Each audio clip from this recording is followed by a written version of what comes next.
Hello అందరికి ఎలా ఉన్నారు? బాగున్నారని కోరుకుంటున్నాను. నేను బాగున్నాను. నేను మీ నాగరాజాల. Welcome to the Big Boss review. 15th episode review మనం చేసుకుందాం. సండే ఫండే అయిపోయిన తర్వాత మండే అందరికీ తెలుసు మండే డే అంటే నామినేషన్స్ అనేది స్టార్ట్ అయింది. ఎక్కడ ఏరుకొచ్చిండో ఎవరికొచ్చిండో బిగ్ బాస్ మొత్తం చెత్త పట్టుకొచ్చిండు. చెట్ల కింద ఉన్నటువంటి చెత్త మొత్తం ఒక డ్రమ్ నిండా తీసుకొచ్చి ఒక బాస్కెట్ నిండా పెట్టారు. 2-3 బాస్కెట్లలో పెట్టి ఇద్దరిని నామినేట్ చేసుకుంటూ ఆ చెత్త మొత్తం బకెట్లతో మీద పోసి పెట్టిండు. ఓవరాల్గా చెప్పాలంటే అయితే ఇప్పుడు బిగ్ బాస్ ఆల్మోస్ట్ ఒక నబీలు అండ్ సోనియా అండ్ ఆదిత్య ఓం గారు మాత్రమే నామినేట్ గారు. ఆల్మోస్ట్ అందరు నామినేట్ అయ్యారు. ఇక్కడ నిఖిల్ అండ్ మన అభయ్ వచ్చేసరికల్లా బిగ్ బాస్ ఏం చేశారంటే ఫస్ట్ ఒక్కొక్కరు టూ మెంబర్స్ని నామినేట్ చేయడం జరిగింది. అయితే యాజ్ పర్ బిగ్ బాస్ ప్రకారం as per Bigg Boss nomination ప్రకారం ఎట్లుంటుంది అంటే ఎవరికైతే ఒక ఓటు కంటే ఎక్కువ పడతాయో వాళ్ళు నామినేషన్ కింద తీసుకుంటారు. మామూలుగా సోనియాకి ఒక ఓటు పడింది, ఆ నామినేషన్ లేదు. అట్లా ఆదిత్య ఓం గారికి ఒక ఓటు పడింది, నామినేషన్లో లేడు.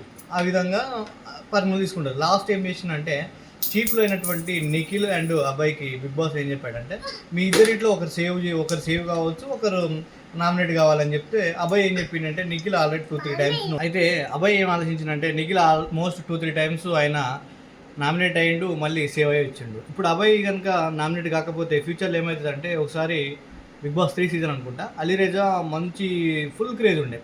బట్ ఒకేసారి ఒక 5-6 వీక్స్ వరకు ఆయన నామినేట్ కాలే. ఒకేసారి నామినేట్ అయ్యేసరికల్లా ఆయనకు ఒక ఫ్యాన్ బేస్ అనేది క్రియేట్ కాకుండా జనాలు ఏమైందంటే ఎలిమినేట్ అయిపోవడం జరిగింది.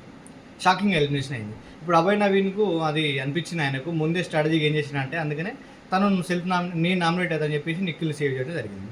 ఇక ఇప్పుడు హీట్ ఆర్గ్యుమెంట్కి వస్తే most of the heat arguments ఏమైనాయంటే మణికంఠ అండ్ మన యష్మికి మంచి హీట్ ఆర్గ్యుమెంట్ అయింది. ఎందుకంటే మణికంఠ యష్మితోటి డీల్ చేసినప్పుడు మణికంఠ ఆమెను అబ్జర్వ్ చేసి ఆమె అన్ని విషయాలలో మైక్రో మేనేజ్మెంట్ చేస్తుందని చెప్పేసి ఇన్వాల్వ్ అవుతుందని చెప్పేసి చీఫ్గా కొన్ని హ్యాండిల్ చేస్తుంది, అందరినీ సపరేట్ చేస్తుందని చెప్పేసి చాలా బాగా వాదించే అప్పుడు Yashmi almost Bigg Boss 4 or 5th season అనుకుంటా బిందు మాధవ్ లాగా అవతారం ఎత్తి ఒక రకంగా చెప్పాలంటే ఫుల్గా చేస్తూ డిపెండ్ చేస్తూ హల్చల్ చేసి పడేసింది. నువ్వేంటారు నా చెప్పేది బొక్క అని చెప్పేసి కూడా ఒక టైంలో అనటం జరిగింది.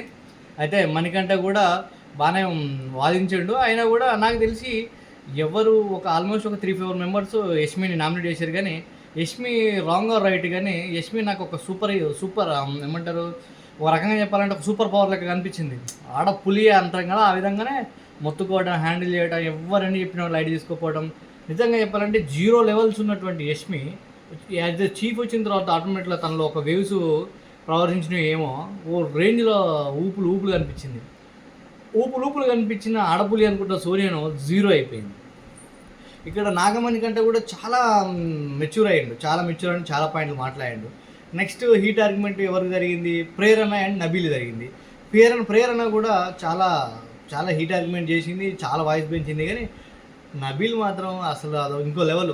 మనోడు అసలు యాక్చువల్గా ఫుటేజ్లనే కనపడకపోయేది.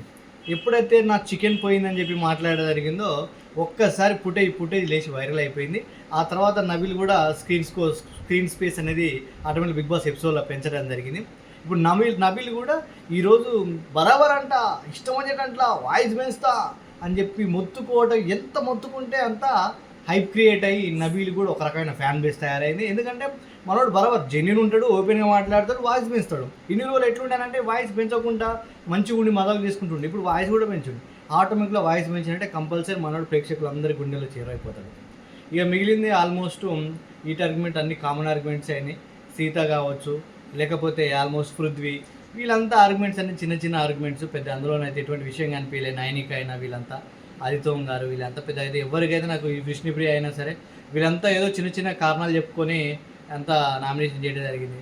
మరీ దారుణంగా ప్రేరణ విష్ణుది అయితే ఎగ్గు తిన్నది అంతా సిల్లి అవన్నీ అయినాయి. పెద్దగానైతే మెయిన్ అయింది. ఇక ఇప్పుడు మళ్ళీ తర్వాత 16th ఎపిసోడ్ 17th ఎపిసోడ్ మళ్ళీ చీఫ్ 2 టీంలు అయినాయి కాబట్టి అభయ్ చీఫ్ అండ్ మన నిఖిల్ చీఫ్ 2 క్లాన్స్ అనేది పోటీ పడడం జరుగుతుంది. ఎవరైతే ఎక్కువ అమౌంట్ గెలుస్తారో మళ్ళీ ఆ టీంకి బిగ్ బాస్ మళ్ళీ వాళ్ళ ప్రైజ్ మనీ చేయడం జరుగుతుంది. ఆ లోపు మనం ఈరోజు 16th ఎపిసోడ్ చూసుకుని రేపు మళ్ళీ దాన్ని రివ్యూ చేసుకుందాం. అప్పటి వరకు మీ సపోర్ట్ నాకు కావాలి. Bye, thank you.